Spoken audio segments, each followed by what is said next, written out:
Hello friends, আসসালামু আলাইকুম। সবাই কেমন আছেন আমার প্রিয় আপু এবং ভাইয়ারা?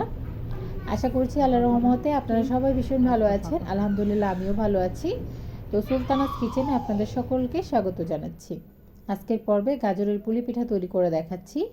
এর জন্য সর্বপ্রথমে এখানে 3টা গাজর কিউব করে কেটে নিয়েছি।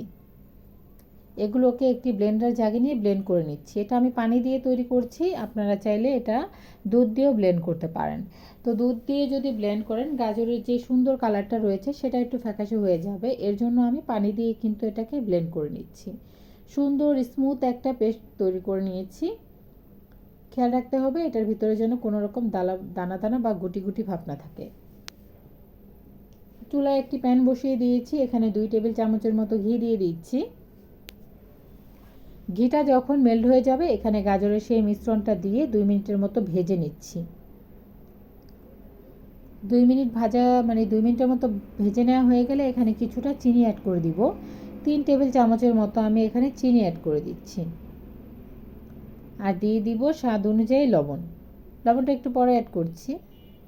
আগে চিনিটা দিয়ে এটা যখন মেল্ট হয়ে যাবে চিনিটা, সেই পর্যায়ে এখানে আমি দুধ অ্যাড করে দিচ্ছি। 1 কাপের মতো জাল করে রাখা ঘন দুধ দিয়ে দিচ্ছি এখানে। এতে করে পিঠাটা খেতে কিন্তু ভীষণ ভালো লাগবে। আপনারা এই পর্যায়ে চাইলে পানি অ্যাড করতে পারেন। তো আমি পানি দিচ্ছি না, পিঠাটা যেন বেশি টেস্টি হয় এর জন্য আমি দুধ দিয়ে করছি। এখানে 1 কাপ চালের গুঁড়া আর 1/4 কাপ সুজি রয়েছে।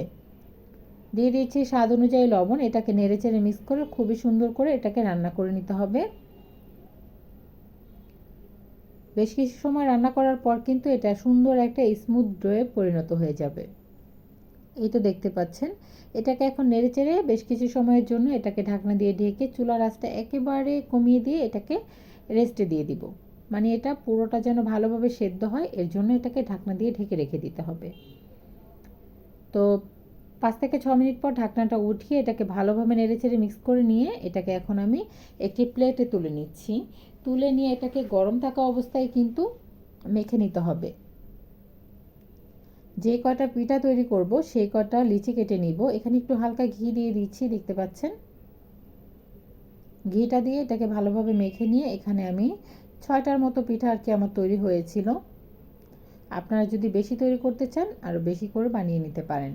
তো এখন এই লিচিটাকে হাতে নিয়ে বলের মতো একটু গোল করে নিয়েছি আর এখন একটা বাটি তৈরি করে নিব। এখানে আমি কিছুটা নারকেলের পুর নিয়ে নিয়েছি, আপনারা চাইলে খিরসা দিয়ে এটা তৈরি করতে পারেন। তো নারকেলের পুর কিন্তু আপনারা সবাই তৈরি করতে পারি, এর জন্য আমি এই ভিডিওটা দেই নাই, কারণ হচ্ছে ভিডিওটা অনেকটা বড় হয়ে যাবে, এর জন্য এটাকে আমি স্কিপ করেছি। তো নারকেলের পুর দিয়ে এটাকে ভালোভাবে এরকম স্মুথ একটা বলের মতো আবারও তৈরি করে নিয়েছি। আর এখন একটা পিৎজা কাটা নিয়ে নিয়েছি, এটার যে আঁকা বাঁকা অংশটা রয়েছে সেটা দিয়ে আমি একটি ডিজাইন তৈরি করে নিচ্ছি। আপনারা দেখে হয়তো বুঝতে পারছেন। এটা কিন্তু খুবই সহজ করে নেয়। এখন একটি টুথপিক নিয়ে নিচ্ছি, বা টুথপিক বলতে শাসলিক কাঠি। এটাকে আমি একটু ঘি ভরিয়ে নিয়ে এই যে মাঝখান থেকে একটি করে ছিদ্র করে দিচ্ছি। খুবই সুন্দর একটা ডিজাইন তৈরি হয়ে গেছে, দেখতে পাচ্ছেন। আপনারা চাইলে ওই যে আগের ডিজাইনটা সেটাও রাখতে পারেন। তো একটু ছিদ্র করে দিলে না খুব সুন্দর হয় দেখতে। আপনাদের বোঝার সুবিধার্থে আমি আরেকটি পিঠা তৈরি করে দেখাচ্ছি। একটা বাটি করে নিয়েছি, এটার ভিতরে দিয়ে দিচ্ছি নারকেলের পুর, বা পুলি পিঠার যে পুরগুলো থাকে না নারকেলের, সেটা দিয়ে দিচ্ছি। ওটা আমার চ্যানেলে কিন্তু অলরেডি আমার পুলি পিঠার রেসিপি রয়েছে, কদম পুলি রয়েছে, সেখান থেকে দেখে নিতে পারেন। তো আমি দেখেন আবারও একটি ডিজাইন তৈরি করে নিচ্ছি। এ পর্যায়ে ডিজাইনটা একটু বড় করে নিয়েছি, দেখতে পাচ্ছেন।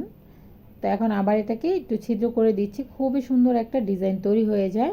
সবগুলো পিঠা আমি এভাবেই তৈরি করে নিব। এই পিঠাটা খেতে কিন্তু ভীষণ মজার, আপনার বাড়িতে ট্রাই করে দেখতে পারেন।